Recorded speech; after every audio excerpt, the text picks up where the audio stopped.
Mes frères et mes sœurs, que le Seigneur puisse tous vous bénir. Mes très chers écouteurs, une grande bénédiction, une grande salutation remplie de tendresse pour chacun d'entre vous. Que le Seigneur puisse être avec chacun, que le Seigneur soit avec chacun en train de vous inspirer, en train de vous illuminer, de vous éclairer pour que vous puissiez recevoir la méditation, la réflexion d'aujourd'hui, car tout cela, c'est pour apprendre le chemin du Seigneur et pour pouvoir apprendre comment nous devons plaire à notre Dieu et comment nous devons l'honorer avec notre vie, avec nos faits, nos actions. Donc, dans la journée d'aujourd'hui, nous allons honorer le Seigneur et nous allons lire dans l'épître de Jacques, Jacques l'apôtre, dans le chapitre 1, du verset 12 au verset 18. Il existe un sous-titre où il est écrit « Les épreuves et les tentations ». Aujourd'hui, nous allons parler et éclairer qu'est-ce que cela signifie, les épreuves, les tentations. Nous allons donc lire, il est écrit dans le verset 12, « Heureux l'homme qui supporte patiemment la tentation ». Lorsqu'il dit « heureux l'homme », il se réfère aux hommes et aux femmes, car ce n'est pas seulement les hommes qui reçoivent des tentations, les femmes aussi, les jeunes. Donc il dit ici « heureux l'homme qui supporte patiemment la tentation ». Car après avoir été éprouvé, c'est la même chose que supporter une tentation, l'épreuve ou une tentation, c'est la même chose. Cette tentation, cette épreuve, que le diable toujours établit aux hommes et aux femmes, pour pouvoir les faire tomber dans le péché, pour pouvoir leur voler la bénédiction de Dieu, pour pouvoir détruire la vie spirituelle, voici ce que fait l'ennemi. Mais ici, lorsqu'il dit « heureux l'homme qui supporte patiemment la tentation », cet homme ou cette femme qui résiste cette tentation ou cette épreuve et ne tombe pas en elle, il est écrit que cette personne recevra la couronne de vie que le Seigneur a promise à ceux qui l'aiment. Recevoir la couronne de vie, c'est recevoir les bénédictions de Dieu. Que le Seigneur s'allègre avec notre bonne façon de vivre, que le Seigneur s'allègre lorsque nous nous résistons à l'ennemi et que nous ne voulons pas tomber dans ses pièges, car nous voulons c'est plaire au Seigneur. Alors le Seigneur aussi s'allègre et au milieu de tout cela, le Seigneur nous bénit. Et un jour, après la mort, nous aurons cette couronne dans la vie éternelle. On remercie le Seigneur. Et ici, dans le verset 13, lorsqu'il dit que personne, lorsqu'il est tenté, ne dise « c'est Dieu qui me tente », car Dieu ne peut être tenté par le mal, il ne tente lui-même personne. Cela fait comprendre que les épreuves, les difficultés, les tribulations, le jour mauvais, les moments difficiles, les maladies, les accidents, toutes ces choses mauvaises qui puissent nous arriver dans la vie ne viennent pas directement de Dieu, mais c'est le diable qui fait toutes ces choses avec nous. Il est donc logique que dans certains cas, Dieu donne la permission au diable de réaliser toutes ces choses, et dans d'autres cas, Dieu ne permet pas au diable de faire cela. C'est pour cela que nous, lorsque nous prions le Seigneur, nous demandons au Seigneur qu'il n'aille pas permettre que le diable puisse nous établir des tentations, des épreuves, que le diable n'aille pas réaliser des méchancetés ou qu'il aille effectuer des accidents ou qu'il aille nous détruire, nous ruiner. Nous prions toujours le Seigneur en disant « Seigneur, garde-nous » car le diable, le tentateur ou l'ennemi veut toujours causer des méchancetés en moi. Il veut établir des tentations. Les hommes, par exemple, qui ont ces tentations par rapport aux femmes. Alors nous prions le Seigneur et nous disons « Seigneur, garde-nous de cette tentation, de cette épreuve et aide-nous pour pouvoir supporter, affronter l'ennemi et ne pas chanceler ou tomber dans aucun de ses pièges. » Voici, Ainsi doivent être nos prières envers Dieu. Car si nous ne prions pas à Dieu ou ne demandons pas à Dieu toutes ces choses, c'est pour cela que le diable a détruit beaucoup de vies spirituelles et c'est très triste d'entendre que beaucoup de frères ou sœurs de l'Église, après avoir duré tant de temps dans l'Église, sont tombés peut-être dans cette tentation ou dans cette épreuve de l'adultère. Et pour les femmes, de même. Et dans d'autres péchés ou d'autres genres de péchés aussi. Car la prière nous a manqué. Nous avons oublié d'être devant la présence du Seigneur pour qu'il puisse nous aider. Car tous les jours, à tout moment, le diable est contre nous en train d'établir des pièges d'une manière ou d'une autre. Alors, nous devons tous être prêts, être courageux, vaillants et nous efforcer.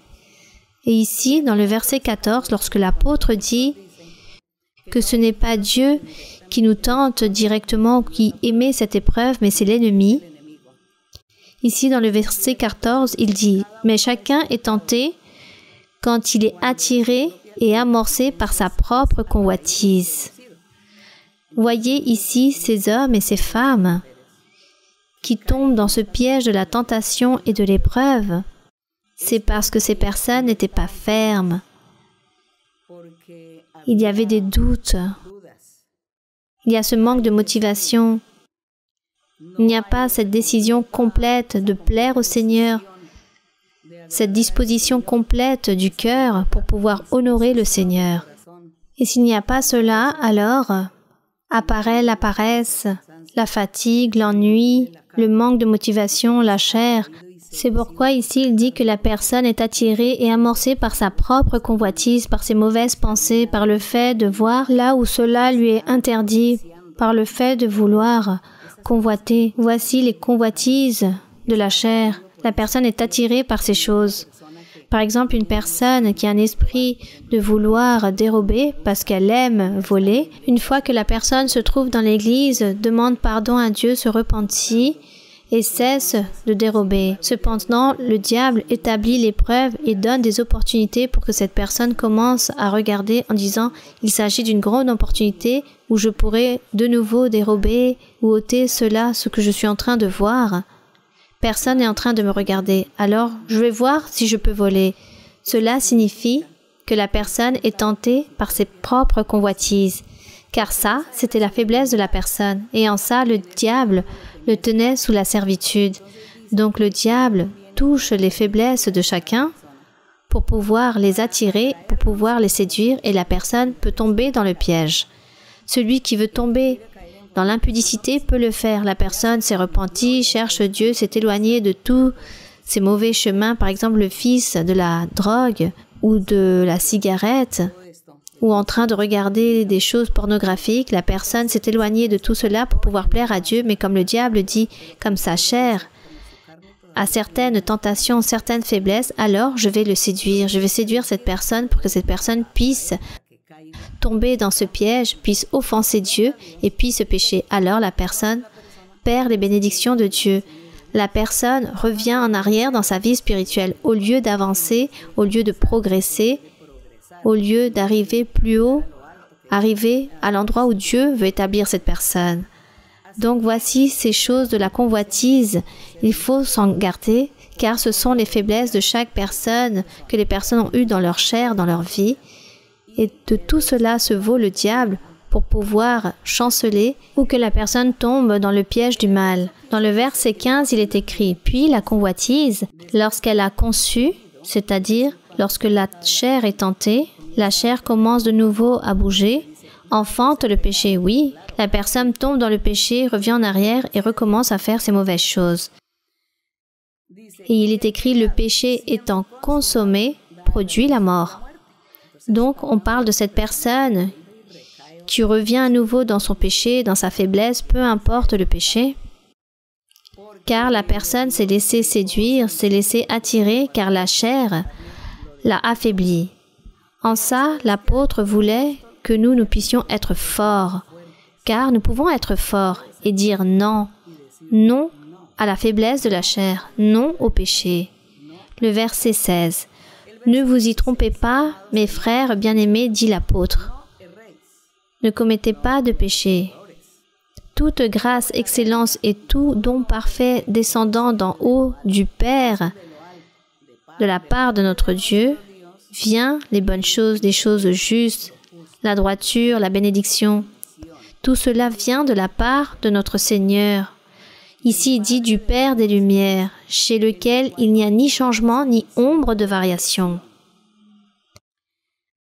Alors lui, il est là, en train de dire que les choses mauvaises viennent de la part du diable, tout ce qui nous fait souffrir. Mais les bonnes choses, les choses justes, la bénédiction provient de Dieu. Alors personne ne peut dire « Ah, Dieu est en train de m'éprouver, Dieu est en train de faire que je puisse tomber dans cette tentation, dans cette épreuve, c'était Dieu. » Non, c'est le diable qui a touché votre faiblesse dans votre chair et c'est pour cela qu'il est en train d'établir ses pièges. Dans le verset 18, il est écrit que Dieu, il nous a engendrés selon sa volonté par la parole de vérité de l'évangile du Seigneur Jésus-Christ afin que nous soyons en quelque sorte les prémices de ces créatures. Nous sommes les prémices de ces créatures, c'est-à-dire en gagnant la vie éternelle par le fait d'être choisis comme le corps de Christ, comme l'Église du Seigneur, nous allons avoir les bénédictions de Dieu là-bas dans l'éternité et nous serons les prémices. Nous serons ces prémices car ensuite nous allons nous réjouir de la présence de Dieu, de la bénédiction de Dieu, tous les restes des êtres. Mais son Église, ce sont les prémices, ce sont les premiers à être là-bas devant la présence de Dieu. Ensuite viendra le reste des personnes. Par exemple, dans l'Antiquité, il y a eu des hommes, des saints, des hommes justes, qui ont été sauvés par la foi car ils ont cru en Dieu, car ils n'ont pas été sauvés par la loi de Moïse, mais par la foi, comme celle d'Abraham, de Jacob, d'Isaac, Noé, Abel, les patriarches de l'Antiquité. Toutes ces personnes sont avec Dieu car ils ont gagné cette bénédiction par la foi en l'Évangile. Mais le Seigneur dit, l'Église du Seigneur Jésus-Christ, nous serons les prémices. Donc nous serons dans ce premier lieu et ensuite seront toutes ces autres personnes là-bas avec Dieu dans cet endroit. Mais ici, le plus important, c'est que nous puissions nous garder de ne pas permettre que le diable puisse venir tenter notre chair et que nous puissions tomber dans ses fautes, dans ses erreurs. Peu importe le péché, qu'il soit grand ou petit, peu importe comme il se nomme, il ne faut pas le faire car le diable sinon sera en train de nous vaincre. Tous les jours de notre vie, nous devons triompher face au diable. Que le Seigneur puisse tous nous bénir, qu'il puisse vous délivrer, vous purifier, que le Seigneur puisse vous rendre fort, courageux, vaillant pour que puisse s'accomplir tout ce qu'il a dit, que le royaume des cieux, c'est pour ceux qui sont courageux. Donc le Seigneur puisse tous nous rendre forts, courageux, pour que nous puissions ainsi obtenir cette couronne de vie éternelle. Nous allons donc prier. Béni soit notre Dieu Tout-Puissant. Nous te remercions, Seigneur, pour ta parole. Merci, Seigneur, pour te faire connaître, pour avoir connu ton chemin, cet évangile si merveilleux que tu es en train d'établir face à nous. Et nous, avec tant d'allégresse, avec notre cœur, notre âme remplie de sûreté, d'espérance envers toi, nous sommes en train de suivre ce chemin, cette voie avec ton aide. Le triomphe, nous l'obtiendrons aussi avec ton aide, mon Seigneur, pour que tu puisses nous délivrer, pour que tu puisses ôter cette faiblesse dans notre chair, dans notre corps, que tu puisses faire que nous soyons des hommes forts, courageux, pour ton règne, pour l'honneur, la gloire et ta louange, mon Seigneur. Mon Père, je te demande aussi que tu puisses tendre ta main toute puissante sur toutes les personnes, hommes, femmes, enfants, personnes âgées, sur toutes les personnes qui sont malades, qui ont des maladies physiques, psychiques, ceux qui sont victimes de sorcellerie, d'envoûtement, des malédictions, tous ces enfants aussi qui souffrent, qui sont tourmentés par des esprits mauvais, impurs, ou qui sont maltraités par leur famille. Que toi, Seigneur, tu sois en train de bénir, de délivrer toute personne. Écoute, Seigneur, la prière de chaque personne, car chaque personne a une nécessité, a un besoin, a un souhait, ou ont des souffrances. Les personnes te demandent, te prient et te demandent de la miséricorde. Écoute leurs prières, Seigneur, car tu es notre tout, tu es notre médecin divin, tu es tout dans notre vie. Merci, mon Père. Au nom glorieux de Jésus-Christ, ton Fils aimé, nous te demandons tout cela, mon Seigneur. Que l'honneur et la gloire soient pour toi et pour toujours. Amen. Gloire au Seigneur.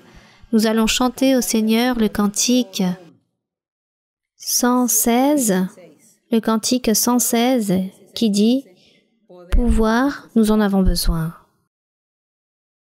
Poder de Dios, poder necesitamos para vencer las huestes del maligno. Dará Jehová a su pueblo poder y así sana doctrina extender. Poder de Dios, poder necesitamos para vencer las huestes del maligno. Dará Jehová a su pueblo poder y así sana doctrina extender. Que l'honneur et la gloire soient pour notre Dieu, que le Seigneur puisse tous vous bénir grandement et qu'il puisse exaucer tous vos vœux et tous vos souhaits.